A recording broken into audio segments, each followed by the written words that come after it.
when the bands go around the country, they get to go to lots of venues where they don't get looked after very well. And one of the things about the joiners is they always get well fed, and most of the bands really appreciate it.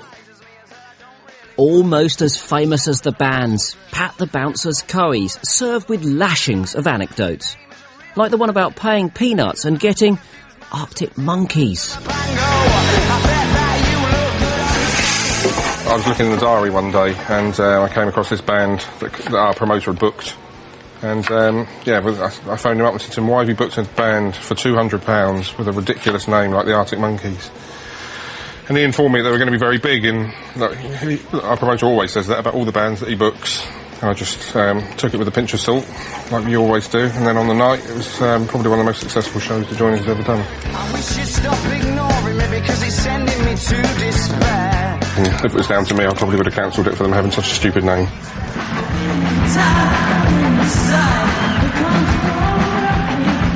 Delays, now working on their third album, say the Joiners wasn't just their launch pad, but their old stomping ground, where they came as punters.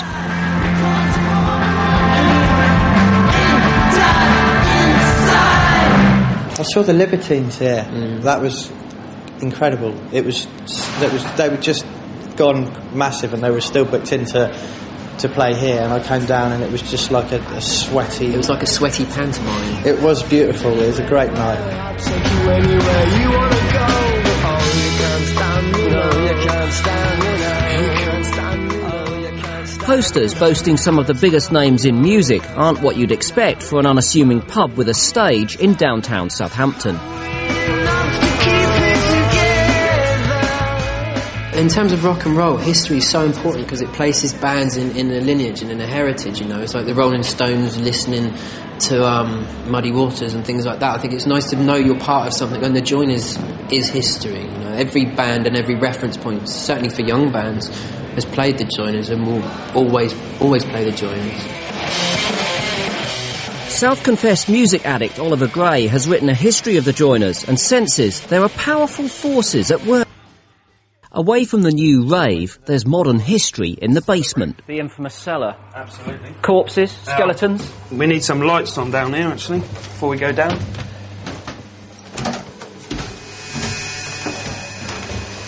Mind your head, it's very low down here. This is where the bands hang out before showtime. So that means Franz Ferdinand, Green Day, Radiohead have all chilled out here. In fact, the Manic Street Preachers signed their first record deal in this very room. Obviously practicing their signatures first, on the walls. The only downside to the cellar is about 5 or 6 years ago, one of the managers in his infinite wisdom decided to paint over everything that was here.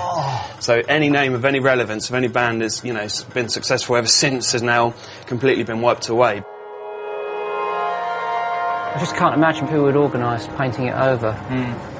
It is an act of vandalism, isn't it? Paradoxically.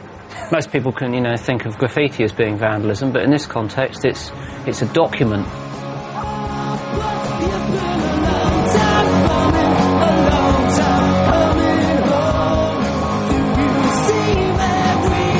Delays may have moved on to bigger things, but they remain proud of their roots. Obviously, you've been touring a lot now, and you meet people at other venues, and they ask you where you're from, and they always ask you if you've played the Joiners. It's kind of like a stamp of authority for a band, really. So it's a nationwide reputation? Yeah, absolutely, completely.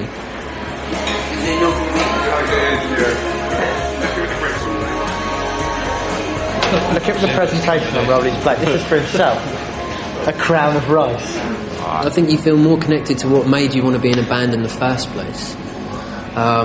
Like you get a closer reaction, you can see people, and you're feeling the heat from the crowd, you know. It's great. It sounds cliche, but this venue was made for like rock and roll, sweaty rock